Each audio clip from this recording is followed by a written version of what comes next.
আজি বহুত দিনৰ মূৰত আহিলোঁ মোৰ লাঞ্চত কি বনাইছিলোঁ তাকে জহাবলৈ মানে যে চিকেন পোলাও বনাইছিলোঁ নহয় সেইটোকে দেখুৱাবলৈ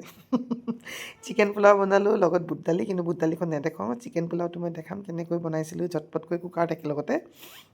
এয়া দেখাওঁ আহক এতিয়া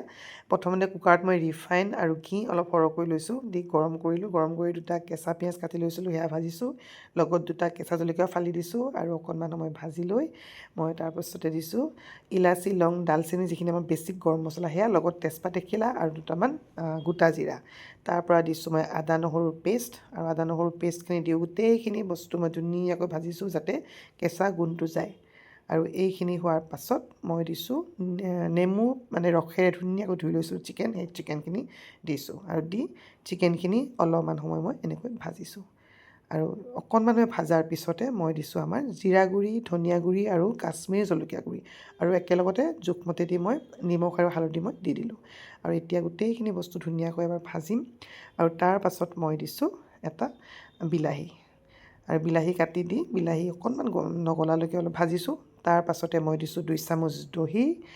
আৰু দহি দিওঁ ধুনীয়াকৈ চিকেনৰ লগত দহিখিনি মই মিলাই দিছোঁ জুইটো কমাই থৈছোঁ এইটো সময়ত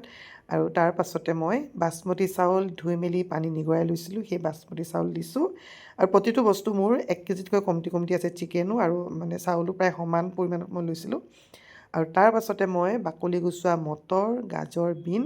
এনেকৈ অলপ কালাৰফুল হওক বুলি আৰু কেইটামান কাজু দি দিলোঁ আৰু তাৰ পাছতে মই গৰম পানী দিছোঁ বস্তুখিনি ডুব যোৱাকৈ দিছোঁ পানীটো জোখমতে দি আৰু দি কুকাৰৰ ঢাকনখন লগাই জাষ্ট মই গেছটো হ'বলৈ দিছোঁ কিন্তু হুইচেল মাৰিবলৈ দিয়া নাই তেনেকৈ হ'লে মানে চাউলখিনি ধুনীয়াকৈ জৰজৰীয়া হৈ থাকে এয়া চাওক এয়া মোৰ ধুনীয়াকৈ চিকেন পোলাও ঝটপটকৈ ৰেডি হৈ গ'ল আৰু লাষ্টত অকণমান ঘি দি দিলোঁ আৰু এয়া মোৰ ৰেডি হৈ গ'ল কেনেকুৱা লাগিল মোৰ ৰেচিপিটো জনাব প্লিজ